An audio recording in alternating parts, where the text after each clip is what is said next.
Alors, bienvenue à vous. Alors, dans cette vidéo, Inch'Allah, je vais vous présenter un document qui est l'islam est-il un frein au développement? Beaucoup de gens insultent ou pensent même peut-être, pensent, mais sans mauvaise intention, peut-être que l'islam est un frein au développement des sociétés, que ça va être un mal pour la société. Et je vais vous montrer ici qu'en vérité, l'islam, non, c'est pas un frein pour le développement, c'est même quelque chose de magnifique pour le développement des sociétés, je vais le prouver, Inch'Allah, mais que c'est vrai qu'il peut y avoir des pratiques au nom de l'islam, mais qui ne sont pas de l'islam authentique, qui peuvent être un frein pour le développement des sociétés. Alors commençons par en quoi l'islam peut participer au bien des sociétés et au bien-être des gens.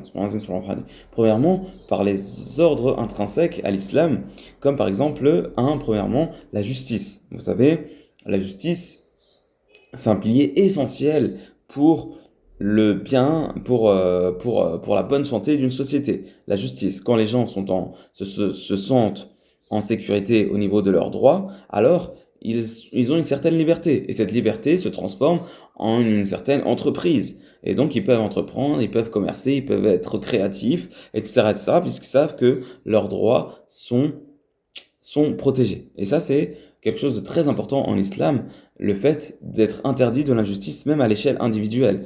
Même à l'échelle individuelle. Au point où, ce qu'il est dit, c'est que si tu as été injuste envers quelqu'un, alors,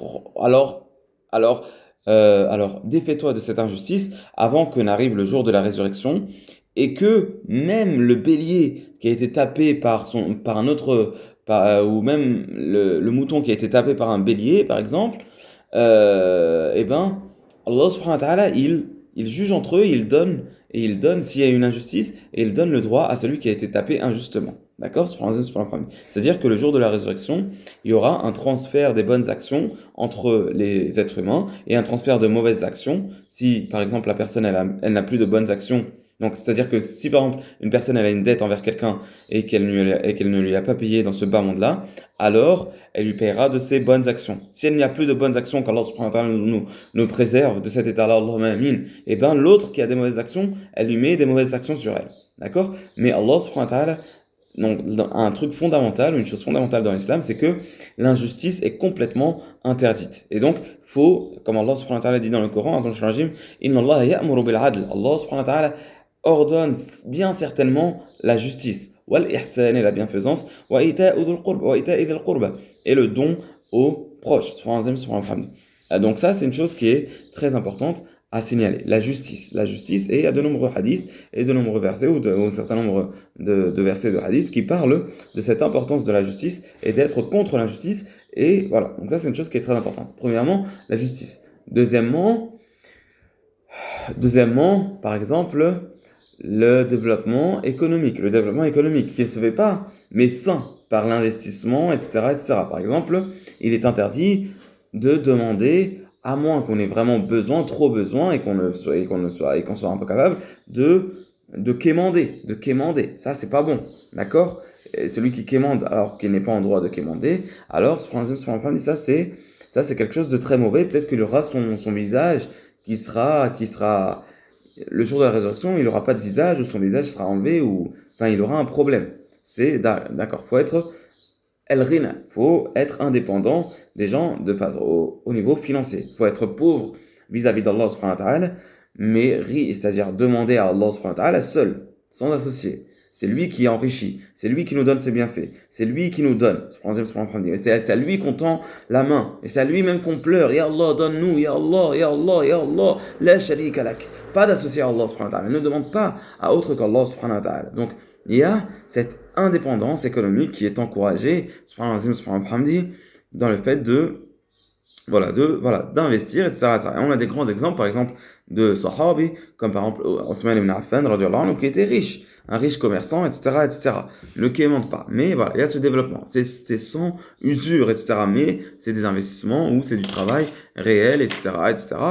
Et voilà, donc ça c'est une chose qui est très importante aussi dans le halal. Dans le halal, c'est-à-dire que voilà, des choses que le halal, qui vont vraiment être utiles aux autres. Il y a le fait d'être utile aux autres, il y a la sadaqa aussi à laquelle on appelle, c'est-à-dire faire les aumônes, que ce soit à notre famille, aux pauvres, aux orphelins, aux voyageurs qui n'ont pas les moyens, etc., etc. Donc il y a ce développement économique qui peut se faire. Aussi, donc, la force militaire. La force militaire, c'est une chose qui est très importante dans l'islam. Et ça, on sait que, voilà, il faut une force militaire. Il faut se préparer contre les ennemis qui veulent nous prendre nos biens injustement, etc., etc. Et ça, c'est très important. Inch'Allah, subhanahu wa ta'ala, c'est aussi la sécurité. Vous savez, par exemple, il y avait Adam Smith qui parlait de fonctions régaliennes de l'État. Voilà, donc il y a des choses qui sont, voilà, qui peuvent permettre le développement de la société. Non. Aussi, il y a l'éducation. L'éducation, le premier verset qui a été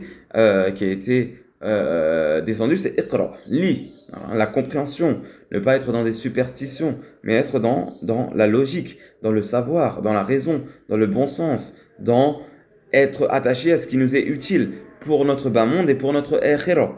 D'accord? C'est-à-dire qu'il ne faut pas vendre sa akhira, c'est-à-dire la vie dernière, pour la dunya. Donc l'éducation, c'est une chose qui est très importante. Lire, savoir, débattre, mais avec une bonne chose, être bien éduqué, etc., etc., etc., etc. Donc l'éducation, donc la justice, la force militaire, donc la justice, on a dit en deuxièmement le développement économique, la force militaire, l'éducation en quatrième point, et on peut dire aussi donc un volet pour la liberté, pour la créativité, etc., qui vont permettre d'investir, etc. C'est-à-dire que c'est ouvert tant que c'est dans les limites du halal, d'accord? Il faut pas qu'il y ait un tyran qui t'empêche, etc., etc., d'accord?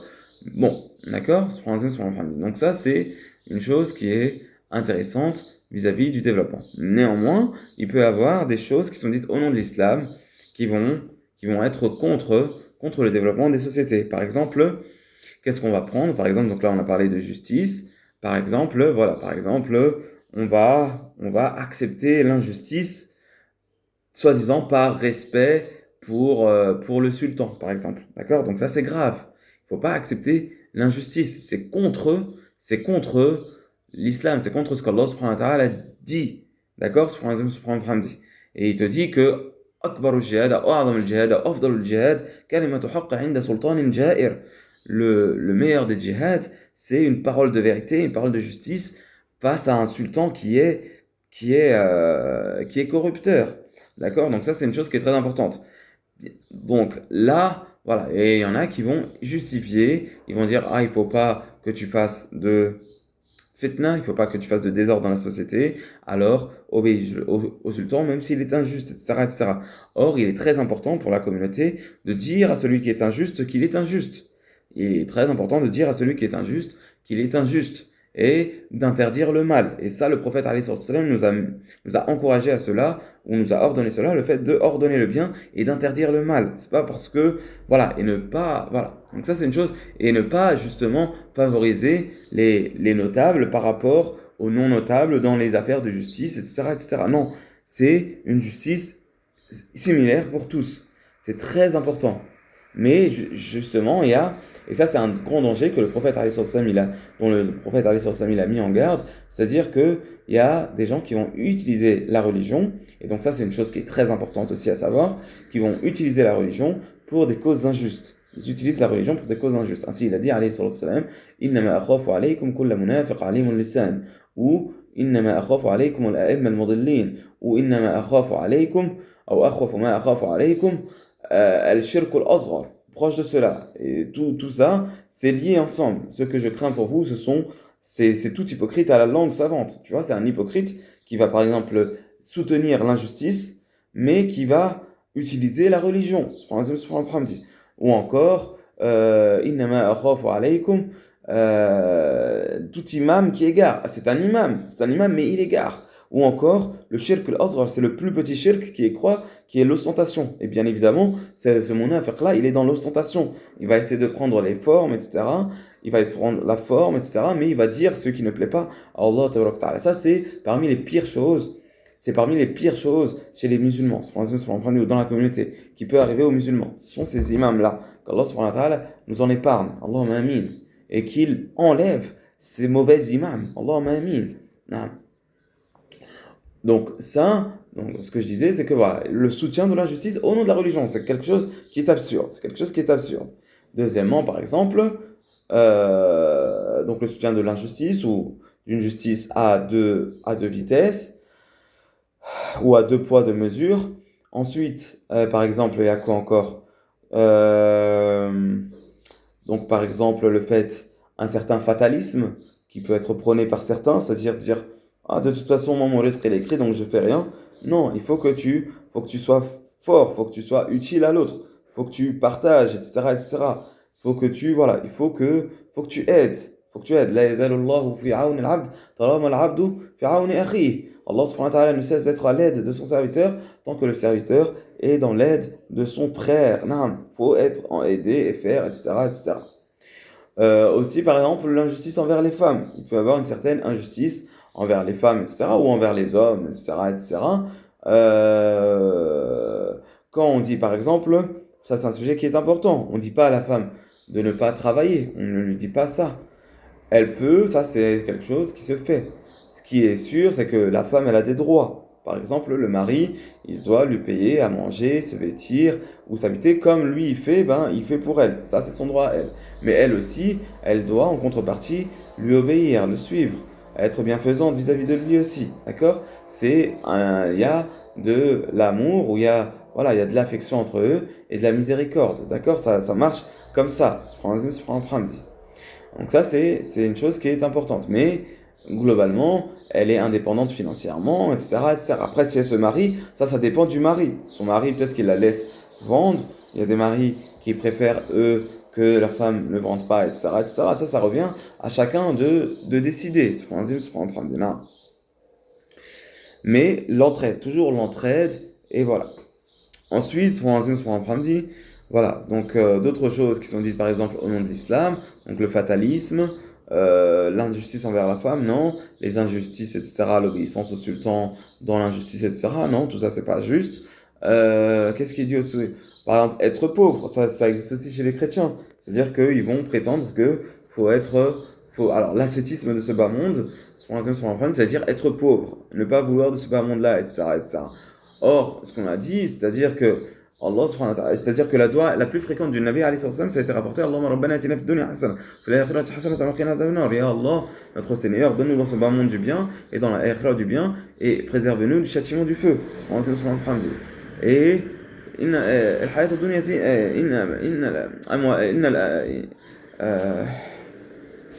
c'est-à-dire que l'argent, les enfants, etc., ça fait partie de la zina de ce bas monde, des belles choses de ce bas monde-là. Mais, attention, mais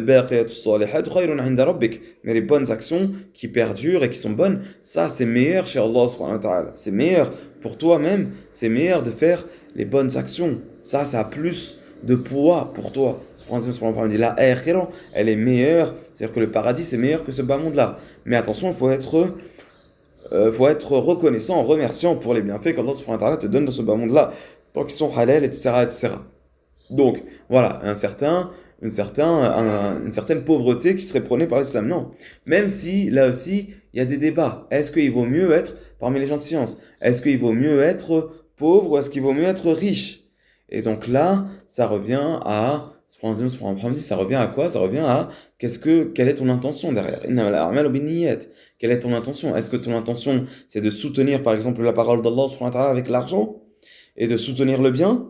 Dans ce cas-là, alors donne de la force. Parce que l'argent, c'est aussi une force. C'est une force dans la société, dans le monde. C'est une force. D'autres ont dit, voilà, ça dépend vraiment de ton intention. D'accord? Et il y a aussi d'autres gens qui vont dire, par exemple, et ça j'aurais dû le dire peut-être si je l'ai dit d'ailleurs, c'est-à-dire dans l'éducation, il y en a qui vont dire que soi-disant l'islam appelle à ce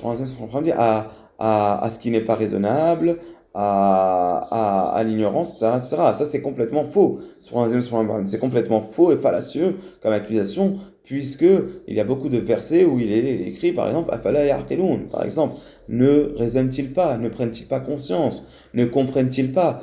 Il faut comprendre pour des gens qui comprennent, pour des gens qui savent, pour des gens qui raisonnent, etc., etc. La force de la raison, l'intelligence, la bonne foi, ça c'est très important dans l'islam. Donc voilà, ça c'est des accusations qui sont infondées ou qui sont fallacieuses sur l'islam.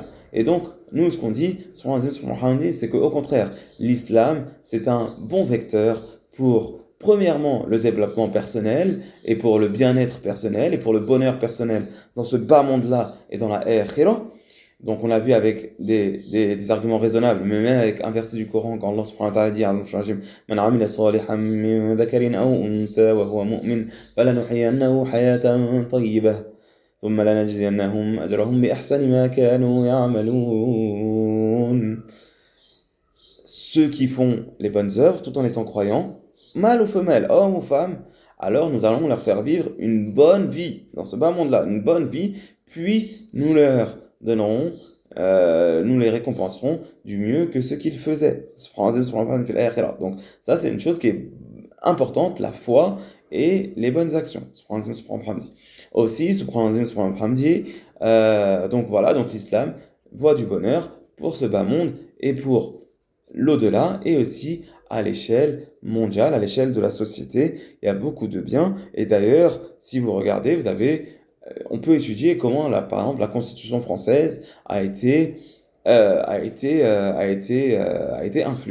influencée par l'islam. Comment Napoléon, par exemple, a été influencé par l'islam. Comment les philosophes des Lumières, entre guillemets, ont été influencés par l'islam. Et qu'est-ce qu'ils disaient sur l'islam? D'accord? Qu'est-ce que disaient les philosophes français du XVIIIe siècle, du XIXe, etc. sur l'islam? Et on verra que, contrairement à des idées qui sont propagées par des ennemis de l'islam et des ennemis parfois du bien, il y a un respect de l'islam, et il faut vraiment connaître l'islam, une connaissance avec bonne foi et avec bien, d'accord? Il y a des valeurs universelles qui sont connues par tout le monde. Le bien, la justice, la lumière, la vérité, le savoir, l'honnêteté, le courage, etc., etc. C'est des valeurs qui sont universelles et qui sont connues telles quelles et qui sont vraiment, et voilà. D'accord? Et l'islam en plus appelle justement au bon comportement. Il a dit alayhi salatu wassalam, proche de cela. Je n'ai été envoyé que pour parachever les bons et nobles comportements. Vous voyez? Donc il n'y a rien de mauvais, Inch'Allah, dans l'islam, au contraire, et qu'Allah subhanahu wa ta'ala nous fasse comprendre et nous donne le bonheur dans ce bas monde et dans la akhira, et qui nous pardonne tous nos péchés, à nous ainsi qu'à nos familles, et qui fasse de nous des gens du bien et des gens de la victoire. Wa sallallahu wa sallam wa barik ala habibina Muhammadin wa ala alihi wa sahbihi wa sallam.